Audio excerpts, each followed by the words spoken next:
오늘 말씀 같이 한번 보겠습니다. 로마서 15장 22절부터 29절까지 말씀입니다. 로마서 15장 22절부터 29절까지 말씀. 찾으셨으면 우리 한 절씩 교독하도록 하시겠습니다. 제가 먼저 읽겠습니다. 그러므로 또한 내가 너희에게 가려하던 것이 여러 번 막혔더니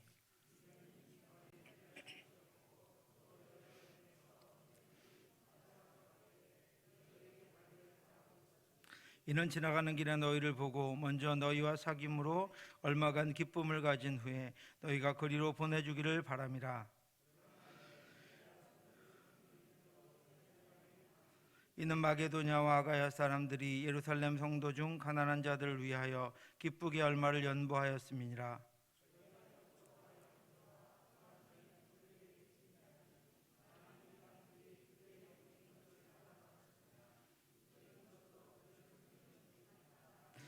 그러므로 내가 이 일을 마치고 이 열매를 그들에게 확증한 후에 너희에게 들렀다가 서바나로 가리라.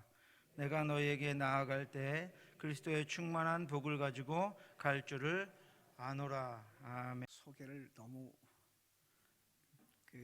거창하게 하시니까 제가 몸둘 바를 모르겠어요. 하나님의 은혜로 우리 박정로님하고 오면서 KTX 정거장에서 여기까지 오면서 제가 말씀을 드렸지만 우리 최 목사님 또 우리 강권아 사모님 이분들을 만나는 건 저한테 은혜예요. 하나님의 은혜고 하나님의 은혜로 저분들이 좋은 지도자로 세워졌고 지금은 한국교회를 위해서 또 특별히 우리 구미 동북교회를 위해서 역할을 하는 좋은 목사님으로 세워진 거 이게 하나님의 은혜인 줄로 믿습니다. 제가 한 건 없어요. 하나님께서 하셨죠. 저는 그저 그냥 뒷바라지만 잘했어요. 뒷바라지만 저분들이 약해지지 않도록 열심히 신방하고 쫓아다니고 어느 때는 뭐 상담을 하자고 하면은 또 항상 상담하고 그렇게 멘토가 되어달라고 하면 또 멘토 돼가지고 그러면서 지금까지 왔고요. 저는 주님의 종이지 제가 무슨 주인은 아니고요. 그래서 늘 하나님 앞에 감사하고 있습니다. 좋은 지도자들은 하나님이 세우세요. 그래서 하나님께서 역사하신다고 저는 믿고 있습니다. 그리고 하나님 말씀은 어제나 오늘이나 내일이나 여전히 역사하고 있는 말씀이기 때문에 하나님 말씀이 만나면 사람을 세우죠. 하나님 말씀이 만나면 사람을 만들죠. 하나님의 말씀을 만나면 세상을 뒤바꿀 수 있는 사람으로 바꿔놓는 거예요.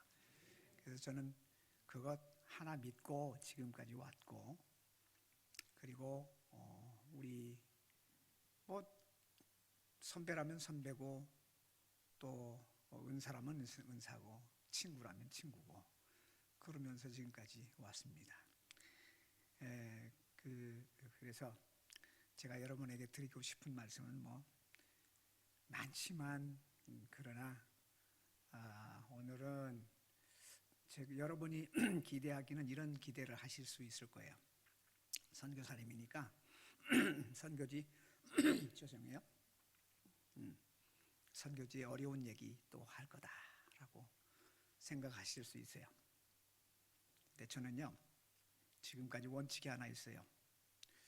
하나님이 저를 이 강단에 세워주시는 이유는 저를 자랑하라고 하거나 제가 힘들었던 얘기하라고 세운 게 아니다. 하나님 자랑하고 하나님 높이고 하나님께서 우리에게 주셨던 말씀 세우라고 저를 이 강단에 세워주셨다라고 저는 믿고 있어요. 그래서 오늘도 본문 중심으로만 말씀을 좀 가능하면 들을 거예요. 다른 얘기는 뭐 이제 거기에 필요한 격가지들은 제가 다른 얘기들은 하고 대부분은 성경 말씀 중심으로 여러분과 말씀을 나누기를 바랍니다. 그래서 제가 바라기는 우리 교회가, 여러분의 교회가 지금 이 시대에 정말 중요한 역할을 하는, 세상 사람들은 또는 교회에서는 쓰러져 간다고 하지만 그게 아니고요, 다시 세울 수 있는 그런 역사를 만들어내는 교회가 되기를 주님의 이름으로 축원합니다. 먼저 기도하고 시작할게요. 하나님 감사합니다. 오늘 이 구미에서도 동북교회에 보내주셔서 하나님 말씀을 나누게 해주셔서 감사합니다. 하나님, 원하옵고 기도하는 것은 부족한 종은 감춰주시고 말씀만 여기 앉아있는 모든 분들에게 들어가게 하시고, 이 말씀이 역사되어서 하나님 말씀이 어떤 역사를 이루시고 있는가 하는 것을 볼 수 있는 시간이 되게 하옵소서. 그리고 하나님 말씀을 우리의 여기 앉아있는 모든 분들과 저와 함께 온전히 그것을 세우기 위해서 우리의 생명을 드리기 위해 작정하는 시간이 되게 하여 주시옵소서. 하나님, 이곳에 특별히 우리 최효진 목사님 세우시고 목양하게 해주셔서 감사합니다. 사랑하는 종을 붙들어 주시고 하나님, 이곳에서 목양하는 동안 하나님 목사님에게 가지고 계신 모든 계획 다 이루시고 그 모든 것들이 온전히 세워지기까지 쉬지 않고 일하시는 하나님을 날마다 만나게 하여 주시옵기를 원합니다. 은혜로 넘치게 하여 주시옵소서. 말씀으로 넘치게 하여 주시옵소서. 그래서 우리 교인들 가운데 한 명도 소외되지 않게 하시고 한 생명도 이제 열외에 있어서 슬퍼하는, 그리고 눈물 흘리는 그런 일들이 없도록 우리 목사님의 목회가 하나님의 놀라우신 장중에 붙잡힌 목회가 되게 하여 주시옵소서. 예수님의 이름으로 기도하옵나이다. 아멘.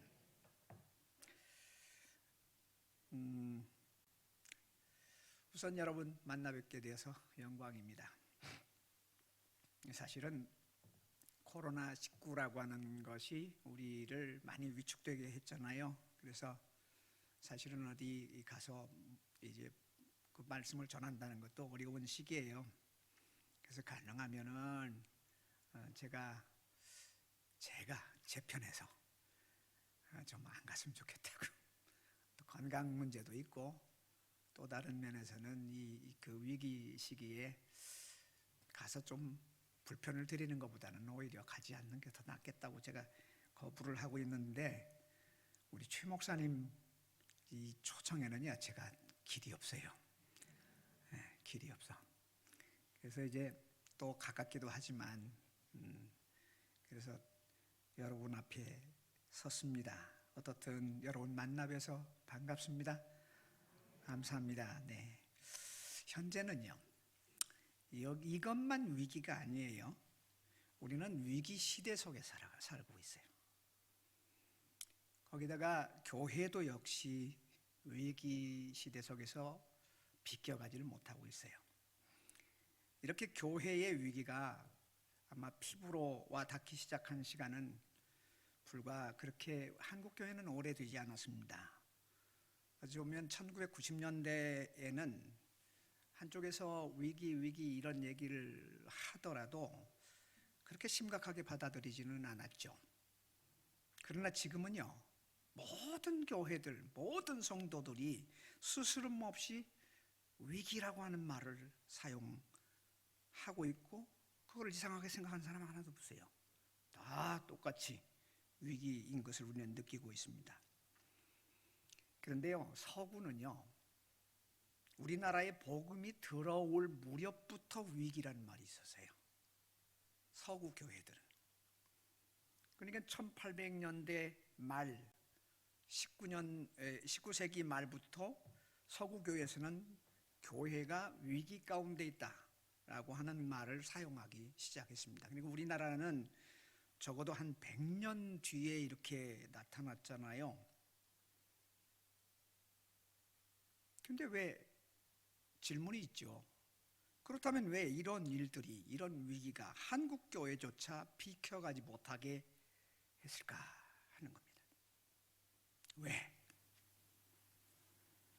그 원인이 사실은요, 우리나라는 그렇게 심각하게 생각하지 못한 부분들이 서구 교회들을 살펴보면 있어요. 그게 18세기로 거슬러 올라가는데요, 특히 독일에서 자유주의가 시작이 됩니다. 18세기라고 하면은 1700년대를 말하는 거예요. 자유주의가 시작되고 그 영향이 한 100년을 이어가요. 그 영향이 100년을 이어가고, 물론 정통 교회들은 그것들과 싸웁니다. 왜냐하면 이성주의와 신앙이 싸우니까, 이성과 신앙의 싸움이니까 싸웁니다. 그럼 다툼이 있어요. 그러다가 그렇게 다투어 가다가 19세기 말이 되니까 칼바르트라고 하는 사람이 나타나요. 칼바르트라고 하는 사람에 의해서 신정통주의라는 게 일어납니다. 이거 설교를요, 보통 설교할 때는 이런 얘기하면은 교인들이 무슨 얘기하는 거야, 저런 얘기까지 여기서 할 필요 있어, 이럴 수 있지만 오늘은 여러분 특별 집회라 생각하고 제가 드리는 말씀이에요. 이해하셔야 돼요. 왜 이런 일들이 벌어지는가. 19세기 말이 되니까 칼바르트라고 하는 사람이 나타나요. 그래서 이 사람은요, 본래 자유주의 출신이거든요. 자유주의 출신인데 정통주의 신학을 받아들여요. 그렇지만 완전히 정통주의가 아니고, 완전히 정통주의 쪽에 선 게 아니라 자유주의에다가 발을 디뎌 놓고 정통주의를 받아들이는 거예요. 발은 자유주의 쪽에 있고, 그 다음에 받아들이는 것은 정통주의를 받아들이는 거예요. 그러니까 이게 그렇게 하면서 새로운 용어들을 만들어냅니다. 우리는 성경은 하나님 말씀이다 그러는데, 이 칼바르트는 성경은 하나님 말씀이 된다, 이렇게 합니다. 그러니까 성경이 하나님 말씀이 됐다 안 됐다 하는 거예요. 우리가 아멘 하고 받으면 하나님 말씀이 되는 것이고, 그 말씀대로 살면 하나님 말씀이 되는 것이고, 안 받으면 하나님 말씀이 아니다, 이렇게 하는 이상한 논리들을 이제 펴기 시작하죠. 그게 신정통주의예요. 이런 것들이 이제 되니까 벌써 이제 3등분 됐잖아요. 자유주의가 있고 정통주의가 있고 또 다른 신정통주의라고 하는 게 또 생겼으니까 이게 3등분이 됩니다. 독일에서는 자유주의, 그리고 미국과 네덜란드 중심의 또 정통주의, 그리고 칼바르트라고 하는 사람을 중심으로 하는 신정통주의가 생깁니다. 이게 지금 개신교 위기의 시작이에요. 사실은 위기의 시작이. 그리고 진행을 해요. 제가 왜 이 말씀을 드리냐면, 선교 현장도 거기서 벗어나질 못해요. 선교 현장도 똑같아요. 서구 교회가 갈라진 만큼 선교 현장도 갈라져 있습니다. 다 갈라져 있어요. 앞에 세 가지에다가 하나가 더 덧붙여졌는데, 오순절 교회가 덧붙여져요. 이제 오순절 교회라고 하는 것이, 왜냐하면 그 싸우는 게 싫어서 나가가지고 성령의 역사만 강조하는 오순절 교회가 생겼는데, 그거는 우리가 아는 대로 번영신학이라고 해서 인간의 행복, 인간의 좋은 거, 이런 것만 받아들이는 것이죠. 그런 식으로 이제 갈라지기 시작한 겁니다. 그러니까 여러분, 선교사님들 어렵다고 좀 하시지만 선교사님들 정말 어렵습니다. 그 갈라진 속에서 복음을 전해야 하니까. 근데 선교지만 그런 게 아니고요, 목회도 마찬가지예요. 여기도 똑같잖아요. 그런 부분에서는 결국은 위기는 전 세계가 동시에 온 거예요. 시차는 조금씩 다르지만 그러나 동시에 온 거죠. 이게 지금 큰 요인 중에 하나예요. 그래서 첫 번째 요인은 이거고요. 두 번째, 선교와 목회를 힘들게 하는 두 번째 요인이 이제 오늘 제가 좀 중점적으로 좀 말씀을 드리고 싶은 것이 그건데요. 제가 선교사로 출발할 때만 해도 세계는 복음이 전해지지 않은 곳이 많이 있다고 알려져 있었습니다. 정말 그래요. 그때만 해도요. 1997년 1월 96년부터 제가 훈련을 받기 시작했는데 그때만 해도 많은 곳은 복음이 전해지지 않았다고 그렇게 알려져 있었고, 특히 그때 당시에는 미전도 종족, 우리 최 목사님이 저를 소개할 때 미전도 종족 사역을 했다고 지금 말씀을 해주셨잖아요. 그 미전도 종족들이 많이 있다고 알려졌었어요. 그래서 우리는 복음을 전하는 선교사는 더 많이 세계로 나가야 한다고 했죠. 그런데 제가 코스타리카에 도착하면서 이 정보가 틀렸다는 것을 비로소 알았습니다. 한국에 들어오는 정보는요, 한참 뒤에 들어가요. 틀렸어요. 그게 틀린 게 어디서 나타났느냐? 제가 가서 언어 훈련을 받았던 산호세의 수도, 이제 코스타리카의 수도 산호세라고 하는 곳에서 언어 훈련을 받았는데, 그 도시에는요 곳곳에 교회들이 있었어요. 곳곳에. 그리고 수도 없는 교단들이 있고, 그 교회들의 목회자들은요 선교사들이 아니라 현지 목사들이었어요. 현지 목사들.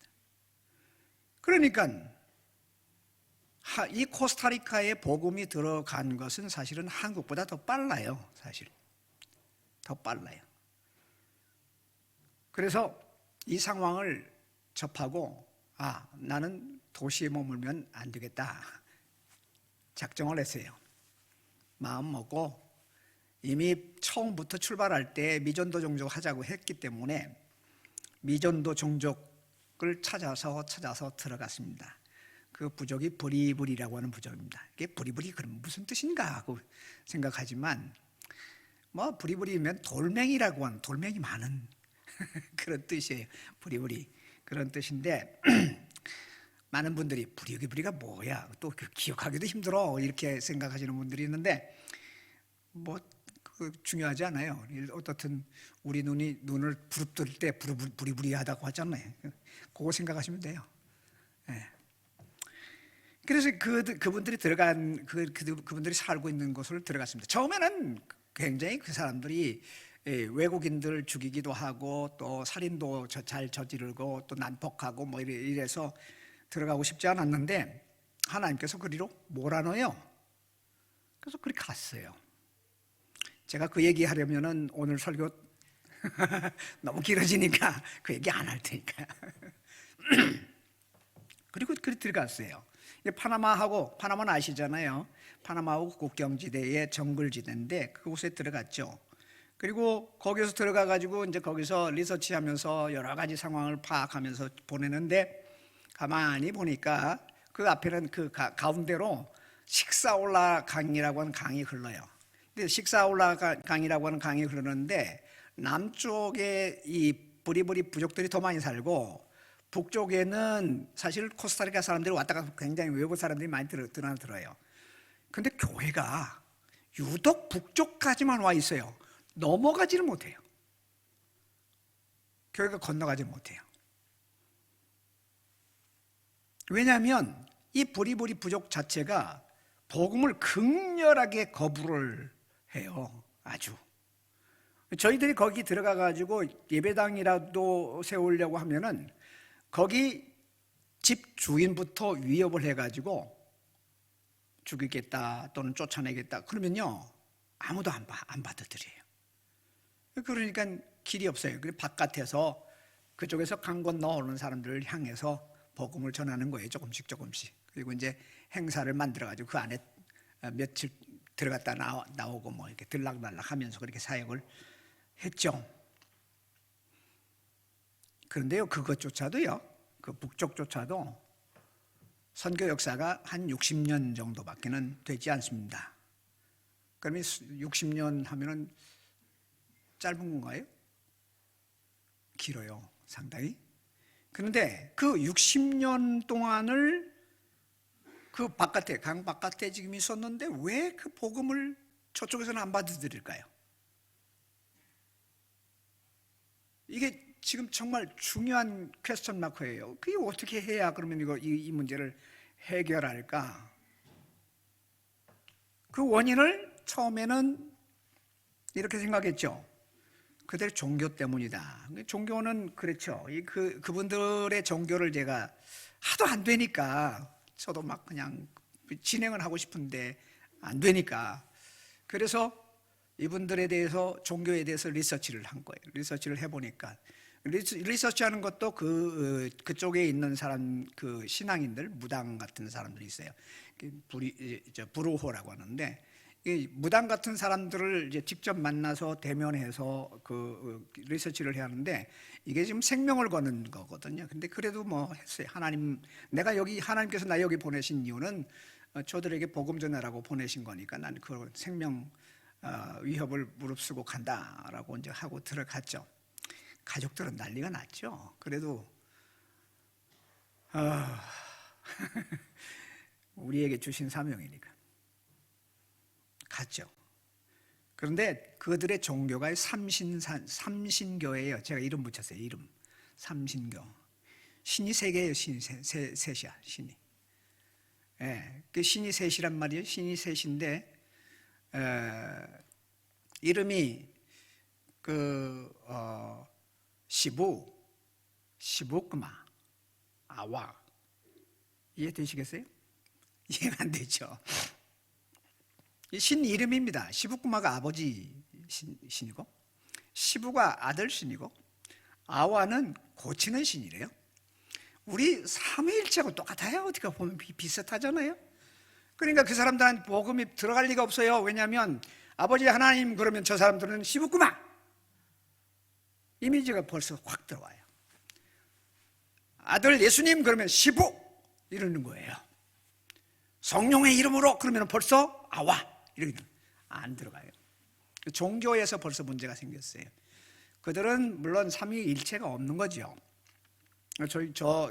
저쪽의 삼신교는 삼신들이 어떤 때는 협력하고 어떤 때는 싸우고 어떤 때는 뭐 이런 식이에요. 그렇게 복잡하잖아요. 그거 어떻게 뚫고 지나가야 돼요? 정말 힘든 일입니다. 또 다른 문제는 브리브리라고 하는 언어 때문인데요. 그건 스페인어를 잘 안 써요.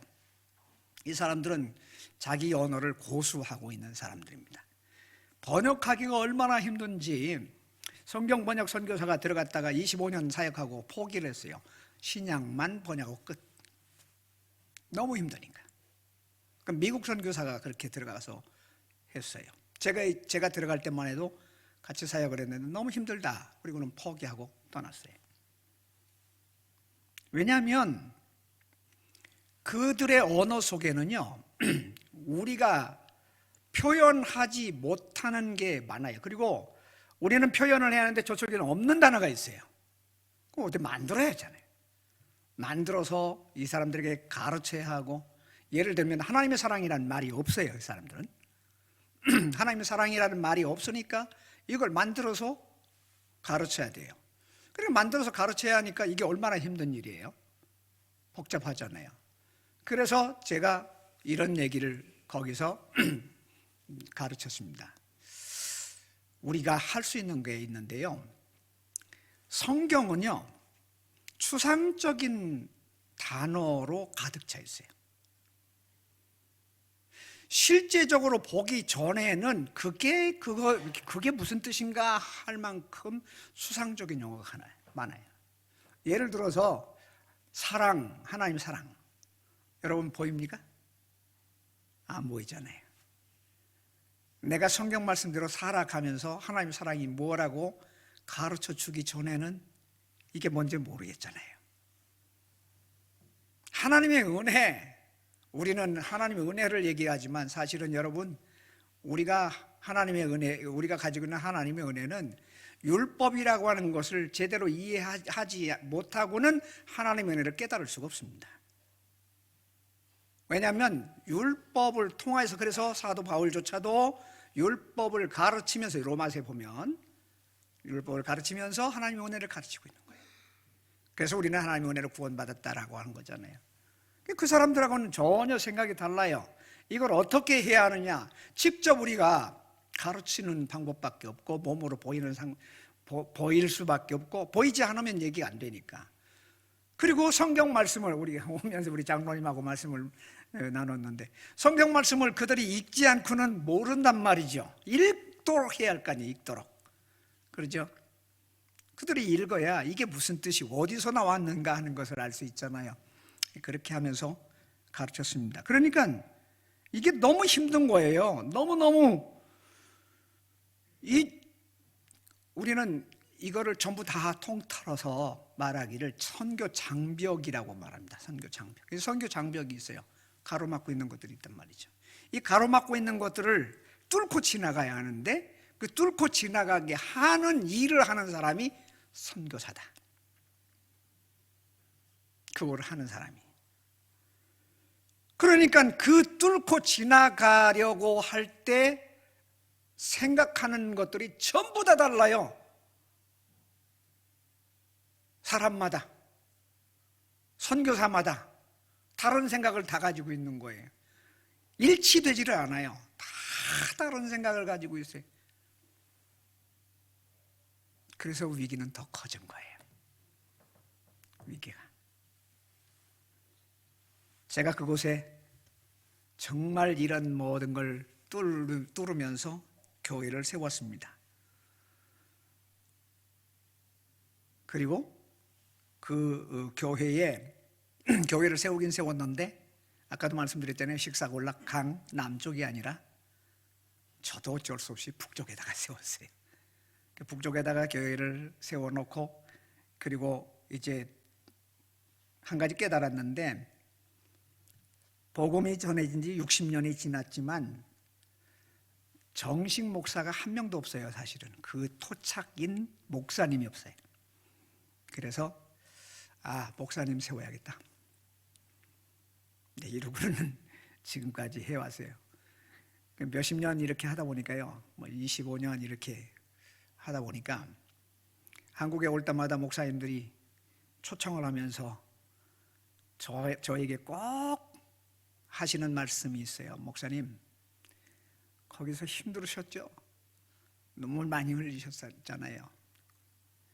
그것 좀 교인들하고 함께 나눠주세요. 간증 좀 해주세요. 그러죠. 그러면 제가 정색을 해요. 저는 눈물을 흘렸지만 내 눈물이 그 일을 가능케 한 게 아니라고. 이 일을 가능케 한 것은 하나님이 하신 거라고요. 우리는 하나님에게 사용된 사람들이죠. 그러니까 나는 그거 자랑하고 싶지 않습니다. 그거 들으려고는 다른 분 부르세요. 나한테는 그거 기대하지 마세요. 이렇게 거절을 하죠. 어떻든 여러분, 제가 저를 특별히 세우기 위해서 그러는 건 아니고요. 하나님이 세워져야 돼요. 제일 중요한 게 그렇단 말이죠. 근데 중요한 것은 하나님을 세워야 하잖아요. 그 땅에다가 하나님을 세워야 하는데, 이 하나님을 세우긴 세워야 하는데 어려워요. 힘들어요. 그래서 깨달은 게 있죠. 가장 빠른 길은 선교사가 가르칠 때 제일 잘 깨닫는 게 아니고, 토착인 지도자들이 세워질 때 그들이 그들의 말로, 그들의 마음으로, 그들의 풍토 속에서 전해질 때 가장 정확하게 전해질 수 있다. 그걸 깨달았어요. 그래서 이제 복음을 스스로 전할 수 있는 교회, 스스로 자립할 수 있는 교회, 스스로 교회를 이끌어갈 수 있는 그 교회, 이름에서 자치, 자존, 자립, 이런 교회를 세우기 위해서 멕시코로 떠났어요. 과감하게. 왜 떠났냐? 아니 아직도 지금 어린데. 아니요, 어린 게 아니에요. 생각을 다시 해봐야겠어요. 그래서 과감하게 떠나버렸어요. 그리고 그렇게 하면서 이제 그 교회를 지도를 했는데 작지만 열매를 지금 보고 있습니다. 저는 제 소유가 아무것도 없습니다. 거기는 다 그분들 이름으로 되어 있고 다 그분들이 다 끌어가고 있고 그렇습니다. 현지인들이 현지인들. 그래서 지금 제가 이렇게 볼 때 그래서 멕시코로 왔잖아요. 근데 멕시코로 왔는데 멕시코에서 와서 보니까 똑같은 문제가 있어요. 전혀 다른 문제가 아니에요. 같은 문제들이에요. 멕시코에는 부족 수만 365개예요. 부족 수만. 그 중에 부족 수 365개 중에 성경 번역이 된 부족은 40개밖에 안 돼요. 나머지는 없어요. 나머지는. 보십시오. 다른 문제가 아니잖아요. 같은 문제잖아요. 현지인들이 복음을 받을 때 그러면 우리가 잘 성경 말씀 그대로를 받아들이도록 해야 되는 게 아니에요? 그렇죠? 그 성경 말씀이 이렇게 하라고 하면 이렇게 하고 저렇게 하라면 저렇게 하고 이게 하나님 말씀이니까 이 말씀대로 살아야 하고 이 말씀을 믿음으로 붙들어야 하고 아무리 어려운 일을 만나더라도 믿음으로 버텨나가야 하고 이런 게 다 있는 거 아니에요. 그런데 현지인들이 복음을 받을 때요, 복음을 위한 사명을 받지 않습니다. 그리고 구원받는다, 구원 얻는다는 복음만 받습니다. 사명은 안 받고 그리고 자기들이 해야 할 일은 받지 않고 복음으로 구원받는다 하는 것만 받는 거예요. 그러니까 사명이 사라져버리지. 이게 지금 두 번째 교회를 위기로 만든 거예요. 사명을 안 받으니까. 한국교회도 마찬가지입니다. 지금 왜 위기에 빠졌느냐? 지금 시대에 와가지고는요, 많은 분들이 하나님의 말씀을 사명으로 받지 않습니다. 그저 믿고 구원받는다 하는 이것만 받고 있는 거예요. 거기서부터 위기가 또 시작되는 거죠. 이 두 가지 위기가요, 이 신학적인 문제 또 구원에 대한 성경 말씀을 받을 때에 어떻게 받느냐 하는 그 문제, 이 두 가지가 선교도 힘들게 하고 목회도 힘들게 하는 거죠. 교회를 심각한 위기에 빠지게 한 겁니다. 한국교회도 그 한복판에 지금 현재 있죠. 그러면 우리는 어떻게 해야 할까요? 저는 오늘 여러분의 교회가, 여기 구미 동북교회가요, 위기에 빠진 한국교회를 다시 세우는 답을 찾는 교회가 되기를 주님의 이름으로 축원합니다. 여러분 교회가 답을 찾아내야 돼요. 하나님은 믿고 있어요. 여러분을 신뢰하고 있어요. 여러분은 하실 수 있어요. 하나님이 함께 하시니까요. 이게 중요한 거예요. 여러분의 교회가 찾아내야 돼요. 이거는 결코 간단치 않아요. 그렇지만 하실 수 있어요. 하나님이 함께 하시니까. 저는 이걸 믿습니다. 우리 최 목사님이 그 일을 또 해내리라고 하는 것을 저는 신뢰하고 있습니다. 여러분, 그래서 제가 오늘 본문 말씀을 지금 선택을 했어요. 본문 말씀을 선택한 이유가 그런 이유입니다. 우선 본문으로 제가 이제 들어가 볼게요. 이거는 우리가 이해를 하고 좀 본문을 봅니다. 사도 바울이 로마 교회를 방문하기를 원했죠. 로마를 방문하기를 원했죠. 크게 두 가지 이유가 있었는데, 하나는 그의 선교의 최종 목적지가 서바나인데, 오늘날의 스페인인데 거기로 가는 중간 기착지, 전략지, 중간 쉼터 같은 중간에 이제 거쳐가는 곳이기 때문에 그랬어요. 이 내용이 23절에 나와요. 또 다른 이유는 복음을 나누는 사귐을 가지기 위해입니다. 이 로마에 있는 교회와 복음을 나누기를 원했어요. 그것이 24절에 나와요. 이 복음을 나누는 사귐에 대해서는 로마서 1장 10절에서 13절에 기록한 것을 볼 때 그가 지금 현재 가장 중심에 둔 그 목적이기도 합니다. 이 두 가지, 선교의 중간 기착지, 또 하나는 복음을 나누는 사귐, 이 두 가지가 사도 바울에게 있어서는 모두 핵심적 사역이죠. 그 하나가 다시 말씀드리지만 선교이고요, 또 하나가 하나님의 구원에 대한 이해입니다. 그래서 이 둘은 어느 하나도 포기되면 안 됩니다. 반드시 같이 가야만 하는 겁니다. 이런 바탕에서 지금 본문을 좀 봐야 돼요. 이런 바탕에서.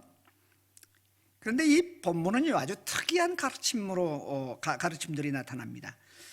그것이 성도에게 주어진 두 가지 사역이에요. 그래서 오늘 제목을 성도에게 주어진 두 가지 사역 이렇게 정한 겁니다. 첫 번째 사역은요, 멈추지 않는 선교. 멈추지 않는 선교. 그게 24절에 나타납니다. 본문은 다시 한번 여러분 읽어보실까요? 저하고 같이 읽으세요. 이는 지나는 길에 너희를 보고 먼저 너희와 사귐으로 얼마간 기쁨을 가진 후에 너희가 그리로 보내주기를 바람이라. 거기 이제 나를이라고 하는 말을 보태면 훨씬 더 이해하기가 쉽죠. 그러니까 거기를 지나가는 길에 먼저 너희와 사귐으로 얼마간 기쁨을 가진 후에 하는 것은 복음을 나누는 거예요. 복음을 나눈 후에 그리고 너희가 나를 서바나로 보내주기를 바란다 하는 겁니다. 그러니까 사도 바울이 지금 먼저 그곳에 벌써 좀 마음으로는 도착했죠. 그리고 시차를 두고서 그곳에 머물면서 복음을 나누는 거죠.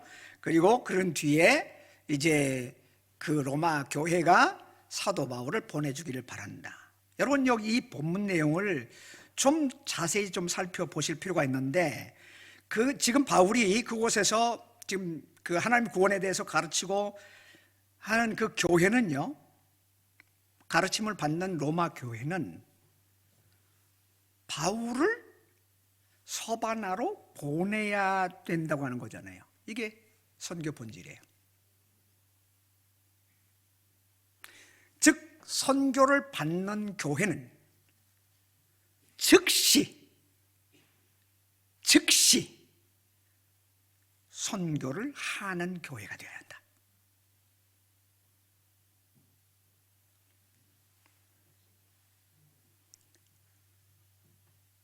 그 말은 모든 교회는 선교하는 교회가 되어야 한다.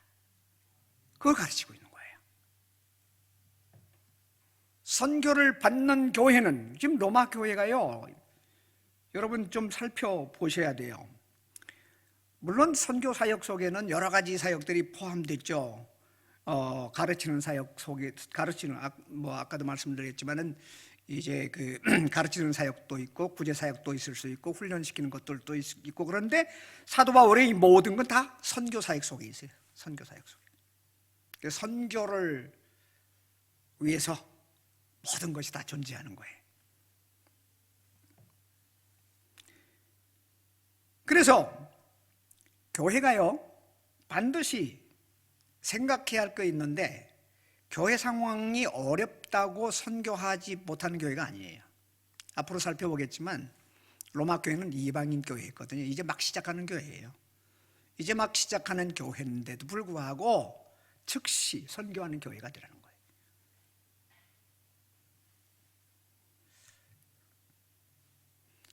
구미성북교회가 언제부터 선교를 하셨는지 잘 모르겠어요. 그러나 우리 교회가 선교하는 교회가 되어야 될 줄로 믿습니다. 이것이 사도 바울이 가르치고 있는 거예요. 둘째 사역은 재정 사역입니다. 그 내용이 27절에 나와 있습니다. 27절을 보면 한번 같이 보실까요? 27절. 저희가 기뻐서 하였거니와 또한 저희는 그들에게 빚진 자니 만일 이방인들이 그들의 영적인 것을 나누어 가졌으면 육적인 것으로 그들을 섬기는 것이 마땅하니라. 이 말씀을 자세히 들여다보면 말이에요, 아주 특이한 게 보이는데, 만일 이방인들이 지금 유대인들이 아닙니다. 복음을 알고 있는 사람들이 아니에요. 이방인들이, 성경을 아는 사람들이 아니에요. 그러니까 지금 복음을 막 듣기 시작한 사람들이고 막 믿기 시작한 사람들이잖아요. 근데 그러니까 우리 말로 좀 표현하자면 초신자들이에요. 막 믿기 시작한 초신자들인데, 이 초신자들에게 하는 말이, 만일 이방인들이 그들의 영적인 것을 나누어 가졌으면 육적인 것으로 그들을 섬기는 것이 마땅하다라고 지금 말씀하고 있어요. 영적인 것을 나누는 것은 뭐 금방 이해가 되죠. 하나님 말씀이니까. 그러나 육적인 것으로 그들을 섬기는 것이 마땅하다 하는 것은 약간의 해석이 필요해요. 육적인 것으로 섬긴다, 우리 말은 지금 그렇게 표현되어 있죠. 번역을 그렇게 했죠. 육적인 것으로 섬긴다. 근데 다른 성경 버전들을 보면은 미니스터, 목사, 뭐 이렇게 번역되기도 하고 뭐 이렇게 그렇습니다. 근데 미니스트라라고 하는 것은요, 사역한다는 뜻이에요. 사역. 그러니까 섬긴다가 한쪽에서는 영적인 것으로 섬기고 사역하고, 다른 한쪽에서는 육적인 물질 가지고 사역한다, 그런 뜻이에요. 쉽게 얘기하면 목사님은 영적인 것을 가지고 사역하고, 성도는 육적인 것, 물질 가지고 사역한다, 그런 뜻입니다. 섬긴다라고 하는 용어가 조금은 거기에 미치지를 못해요, 뜻이. 그러니까 성도가 재정으로 사역하는 것은 당연하다는 겁니다. 마땅하다 그랬잖아요. 마땅하다. 이게 일종의 의무예요. 그러니까 27절은 사도 바울이 선교하는 현장에서 가르치는 성도의 역할을 지금 말씀하는 거죠. 성도들이 어떤 상황인가 하는 거잖아요. 여러분, 이 27절이요, 영적인 것을 나눠 가졌으면 육적인 것을 섬기는 것이 마땅하다, 이 말씀은요, 선교사들이 참 메시지 전하기 어렵게 생각하는 것 중에 하나예요. 목사님들도 마찬가지잖아요. 목사님들도 이게 재정 설교하는 게, 이 헌금 설교 부담스럽거든요. 정말 부담스럽고 못해요. 막 이게 뭐 힘들게 하는 것 같아서 못하고, 뭐 고통 주는 것 같아서 못하잖아요.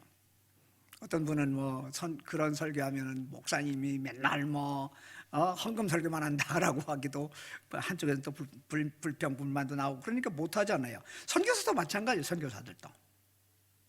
그런데 사도 바울에게 있어서는 재물 사역은 선교의 본질이었어요. 그거를 할 수 없으면 선교가 진행되지 못한다고 보았어요. 왜 그렇게 봤느냐? 구약부터 시작해서 그렇게 되었기 때문에.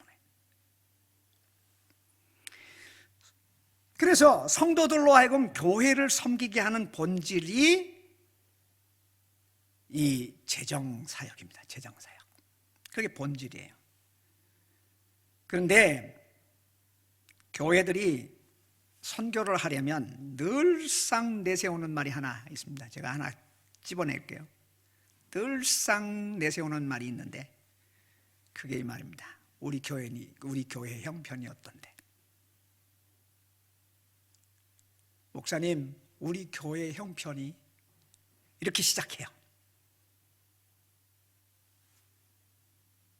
근데 여러분, 이 말은 성경적인 용어가 아닙니다.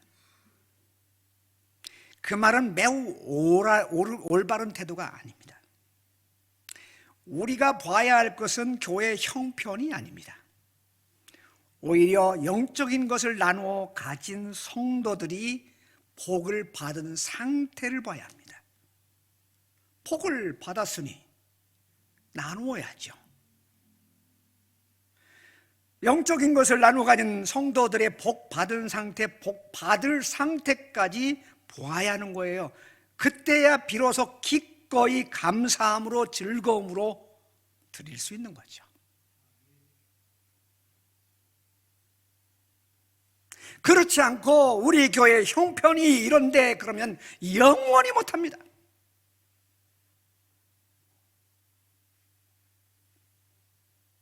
그렇게 하면 절대로 믿음의 수고가 나타나지 않습니다. 우리 교회 형편이 어떤데 그러면 사랑의 역사를 만들어낼 재간이 없습니다.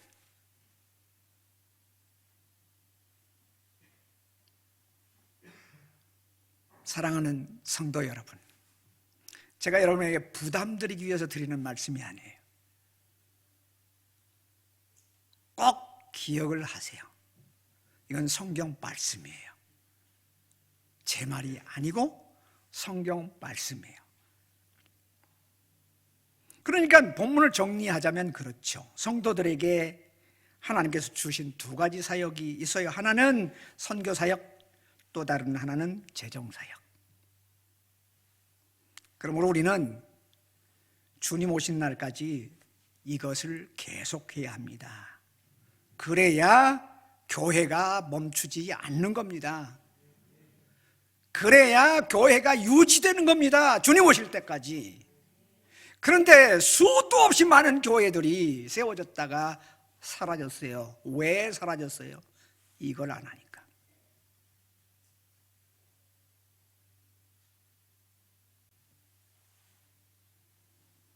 선교를 마치기 위해서도 우리는 이 두 가지 사역이 반드시 교회 안에 흘러야 합니다. 계속해서 흘러내려가야 합니다.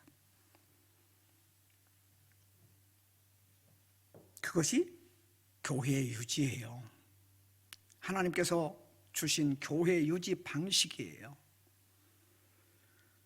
앞에서도 말씀을 드린 것처럼 오늘날 외적으로는 신학적 난립, 내적으로는 복음을 위한 사명의 연약함, 이 두 가지가 연합해서 교회를 위기에 빠뜨렸죠. 이게 서구교회만 그런 게 아니고 한국교회도 지금 그대로 물려가고 있어요.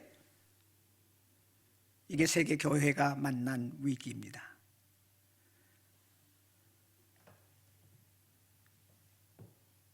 잘 들으셨죠? 이해되셨죠? 그러니까 원인이 여기 있잖아요. 세계교회가 지금 잃어버린 게 건강한 선교를 잃어버렸죠. 그 건강한 선교를 잃어버리게 한 장본인들이 정말 죄송한데 제가 선교사인데 선교사들이에요. 건강한 신학을 토대로 선교를 해야 하는데 이성과 번영신학에 따르는 선교로 신학적 난립을 만들어버렸습니다. 그런데 그러면서 토착민 성도들이 비록 어리지만 선교를 시작하도록, 아까 지금 사도 바울이 그랬잖아요. 시작하자마자 선교를 해야 한다고 지금 말씀을 했잖아요. 그렇게 선교를 시작하도록 해야 하는데 불쌍하다고, 저 사람은 어렵다고, 가난하다고, 안 된다고 그러면서 저 사람들은 도움 받아야 할 사람들이라고, 그러니까 우리는 도움을 줘야 한다고 그러면서 선교를 요야모야 시켜버려요. 그러니까 처음부터 출발 자체가 선교가 없어요. 출발 자체가.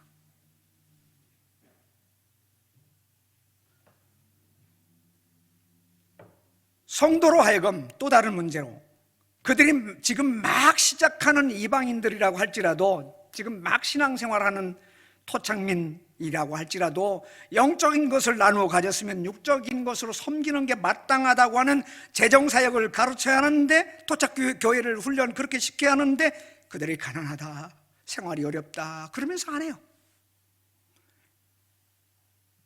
그리고 그들이 가난하고 그들이 생활이 어렵다고 하는 이유로 모든 재정의 뒷받침을 선교사들이 다 하고 있습니다. 심지어 전구담 하나 나가도 그분들은, 현지인들은 아무것도 안 해요. 먹고 살만 해도 안 해요. 집이 있고 땅이 있고 열매가 있고 수입이 있고 일터가 있고 그래도 안 해요. 전국담 하나 나가면요 단번에 이 사람들이 쫓아와서 그럽니다. 선교사님, 목사님, 절구 나가세요. 안 해요, 자기들. 이거 누가 해야 할 일이에요? 선교사님이 해야 할 일이야.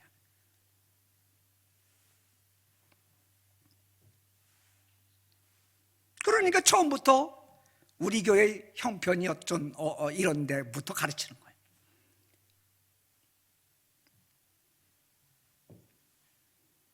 여러분, 한국 교회는요 굉장히 특이해요.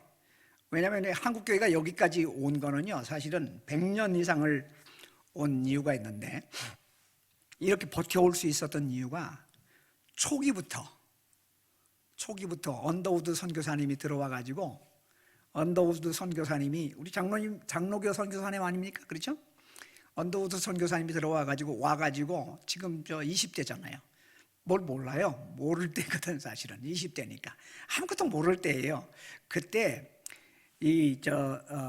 중국 산둥성에서 1850년부터 사역을 했던 네비우스라고 하는 선교사님이요, 그 일본에 가르치는 사역을 하기 위해서 한국을 지나가면서 언더우드 선교사님을 비롯한 선교사님들이 공부를 했어요. 그 공부하면서 이 네비우스 선교사님이 이 한국에 있는 선교사님들에게 네비우스 3자 정책을 가르친 거예요.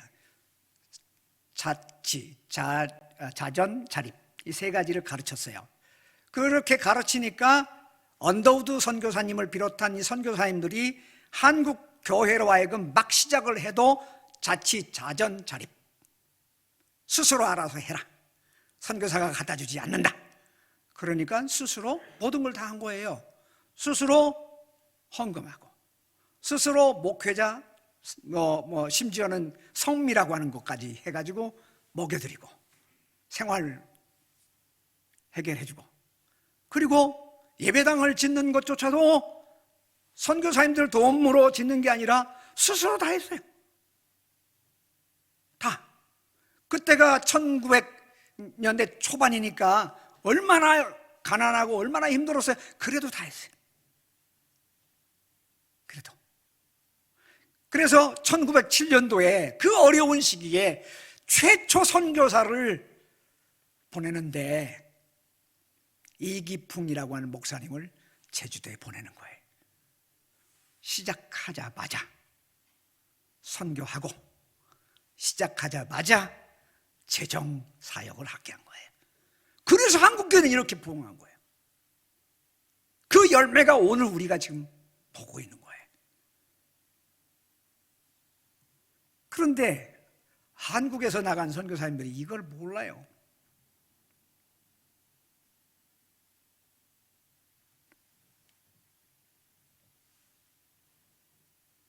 제가 멕시코에 들어가서 사역을 하는데요, 멕시코 장로교회하고 저는 이제 연합을 해서 사역을 합니다. 그 속에 목사 회원으로 있으면서 이제 노회 안에서 활동하고, 또 전국 교단에서 활동하고 지금 하는데, 멕시코 장로교회 역사는 1850년부터예요. 그러니까 지금 1172년의 교회 역사를 가지고 있습니다. 그런데 172년이 되었는데, 그런데 아무것도 못해요. 스스로는 아직도 여전히 대부분의 교회들은 우리는 아무것도 못한다, 우리는 아무것도 할 수 없어요 해요. 그 이유가 지금 제가 드릴 말씀이에요. 우리 형편이 어려워. 여러분 아세요? 멕시코가 G20에 들어가요. 나라가 가난한 나라 아니에요. 부자 나라예요. 진짜 부자란 나라고요. 세계에서 그 나라에 카를로스라고 하는 사람이 있는데, 세계에서 한동안 제일 부자였어요. 이건희보다 더 부자였어요.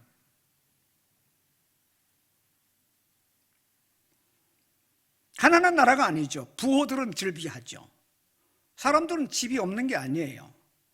부동산도 있고 직장 생활도 하고 월급을 받아도 교회만 왔다 하면 우리 형편이었던데요.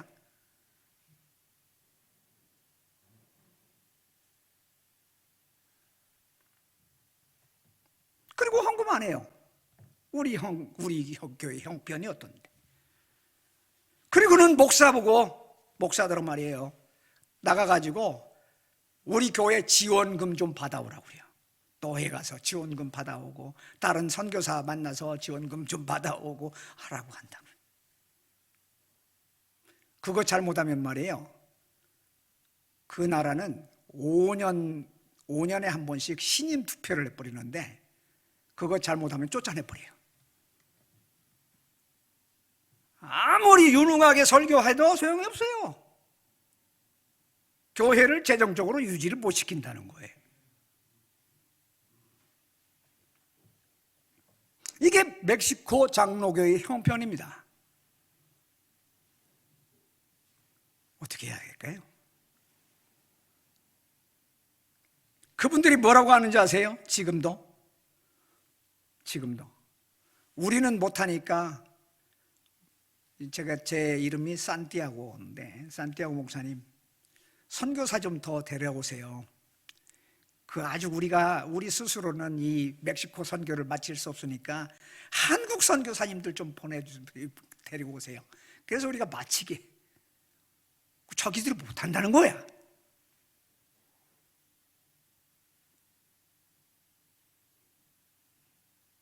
왜 그럴까요?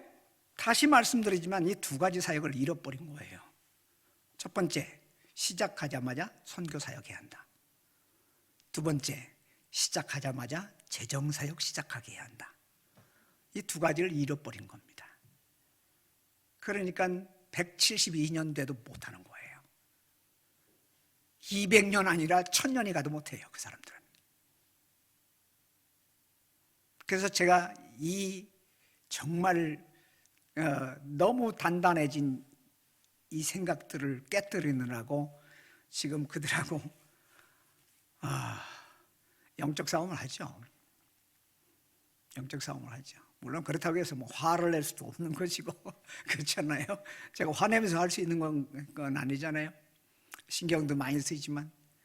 그래서 한 가지 제가 방안이 있는데, 그게 뭐냐, 코스타리카에서도 그렇고 지금 여기서도 그렇고 한 가지 방안. 성경을 있는 대로 이해하고 성경을 있는 대로 믿고 성경을 있는 대로 따르자. 성경이 말씀하는 대로 가면 돼요. 여러분의 교회도 그렇게 된다면 하나님께서 역사하는 교회가 될 줄로 믿습니다. 성경이 말씀하는 대로 믿고 말씀하는 대로 따라가면요, 하나님이 역사하시거든. 이게 우리가 배워야 할 거예요. 이게 우리가 따라야 할 거예요. 이 마지막 시대에 교회를 제대로 세우려고 한다면 좀 그렇게 해야 한다고요. 다시 말씀드리지만 이제 우리는 교회가 위기의 한복판에 있다는 거 이제 알고 있는데요. 어떻게 할까요? 본질적인 문제는 교회가 성경으로 돌아가야 합니다. 성경으로 돌아가야 합니다. 제가 여러분에게 정말 감사드리는 것은 5년 전만 해도 제가 건강을 잊어버려서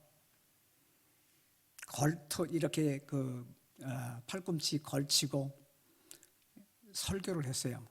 길게도 못하고 한 20분 이 정도 설교하고 힘이 없어요.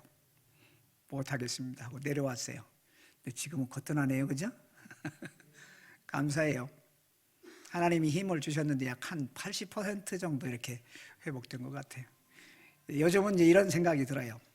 나머지 20% 모자라지만 그것 가지고 20% 모자라지만 그 상태로 가서 사역하라고 하신다면 난 그렇게 할 수밖에 없지 않습니까? 그래서 지금은 이제 20% 모자란 상태로도 하나님은 역사하실 줄 믿습니다. 그리고 가려고 합니다. 가장 중요한 것은 성경 본질로 돌아가는 겁니다. 하나님께서 성경을 통해서 무엇을 말씀하시고 계신지 그 길로 가야 합니다.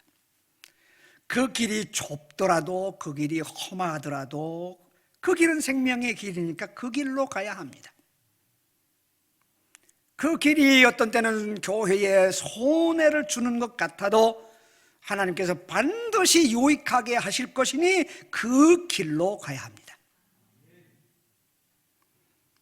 말씀을 따르는 길이 회복시키는 속도가 느려서 훨씬 멀게 보여도 성경 말씀대로 돌아가는 길이 가장 빠른 길이니까 그 길로 가야 합니다.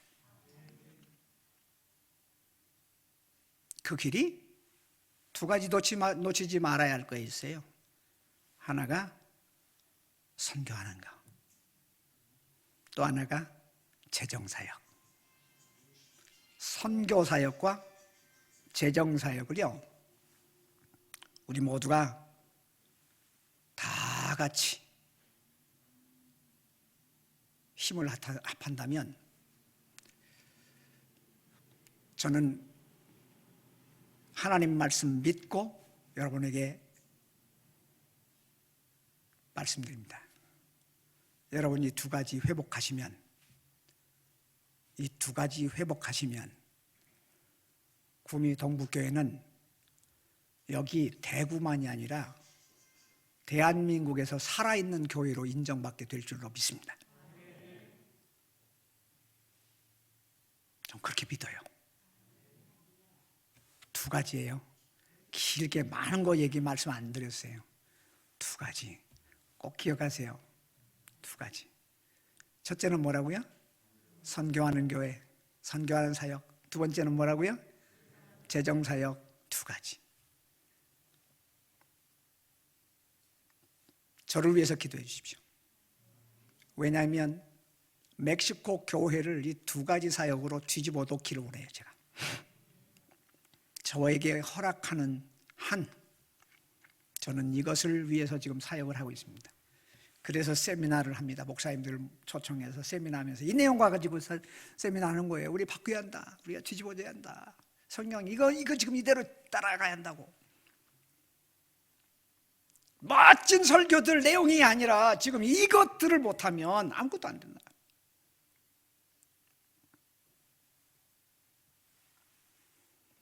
제가 여러분에게 역시 도전을 드리고 떠납니다. 하나님 나라는 말에 있지 않습니다. 오직 능력에 있습니다. 여러분들이 선교하는 성도, 섬기는 성도, 재정사역을 하는 성도로 돌아갈 때 하나님의 능력도 돌아올 줄로 믿습니다. 그러므로 이 도전을 통해서 여러분 교회가 한국교회 다시 세우고 세계교회도 다시 세우는 멋진 모델이 되는 모범적인 교회가 되기를 주님의 이름으로 축원합니다. 기도하겠습니다. 하나님 아버지 감사합니다. 오늘 우리에게 중요한 말씀, 사도 바울의 말씀을 통해서 들려주셨으니 감사합니다. 하나님, 우리 교회가 회복해야 할 것이 무엇인지, 세계 교회가 회복해야 할 것이 무엇인지 깨닫게 해 주셔서 감사합니다. 하나님, 선교하는 교회는 절대로 놓지 말아야 할 부분입니다. 재정적으로 사역하는 이 놀라운 것도 절대로 교회가, 성도가 놓지 말아야 할 부분입니다. 하나님, 우리 교회에서 우리 교회의 형편이었던데 하는 말이 사라지게 하여 주옵소서.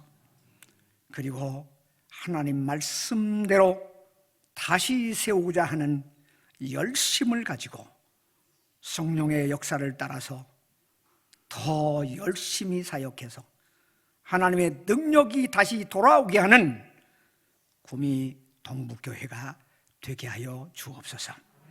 이 교회를 섬기시는 모든 주의 종들, 장로님들, 권사님들, 안수집사님들, 그리고 여기 있는 어린 아이에 이르기까지 이 일을 위해서 헌신함으로 정말 멋지게 주님 오시는 날까지 계속되게 하는, 유지되게 하는 구미 동부교회가 되게 하여 주옵소서.